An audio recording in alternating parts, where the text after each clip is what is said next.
Odlično. Prinosi su, evo za ovo doba, za ovu godinu, jako dobri. Jako dobro. Jako dobri. Predobri su za ovu godinu, evo ga.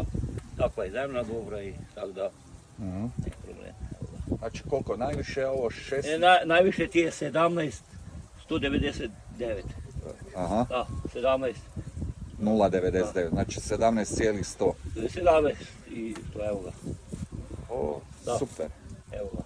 S obzirom na uvjete, Na uvjete kako smo imali, ja sam prezadovoljan. a čekaj, da je idealna godina, jel bi bilo Još bi više? bilo više, još bi veće bilo. Koliko bi išlo? Da, Pa negdje do 19 tona bi bilo, sigurno. Aha, bi do bilo, 19. Da, sigurno bi bilo. Pa kak je onda to? Inače oni vele da je do 12 ok, kak je to? Zavisi po zemlji, zavisi prinosi, sve zavisi jedno s drugim. Ali treba i uložiti u zemlju čovjek da bi, evo ovo dobro. Da bi dobilo ovakve Da, rezultate. da, evo ga. Ja sam prezadovoljan. I koliko si onda sve skupa dobil dok se zbroji koliko buš ima? Pa negdje svojih prosjek bi trebalo biti oko 15 i neke tona. Po hektaru, Po a imaš hektaru. na koliko hektara imaš? A ne znam koliko na jednom 8 hektara. 8 hektara. Ali ima gdje je bila tuča, tu je loše. Tu je loše, gdje je tuča bila, to nemamo kao očekivati. Tu nije bilo tuče i kukuruz sam sadio na najbolje zemlje. Na najbolje zemlje, tako da je sve. Za ovu godinu, hvala Bogu, dobro je. Tu svega ima.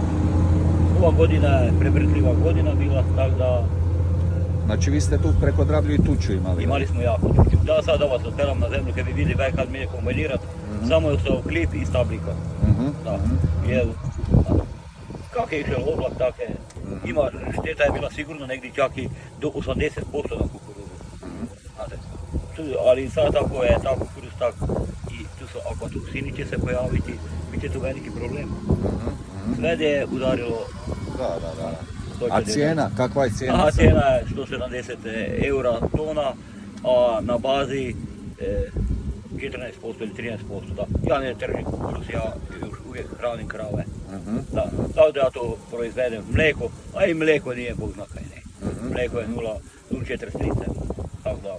Pa znači da se ide na prodaju baš i nema Ma neka nema dobra velike razlika. zarade, ove godine ratari, ne znam kako će proći, ali ovo nikaj bude. Da. Ja sam zadovoljan, tako da. Pa dobro, i preko Dravlju je bolša zemlja Preko nego... Dravlja ima dobru zemlju. No, ona ima dobru zemlju, tako da more podnesti i More, dosta. gdje more, ali ima većinom gdje je bilo i suša, gdje je suša svoje podnesla već u 6. mjesecu. Tako da je, to je to.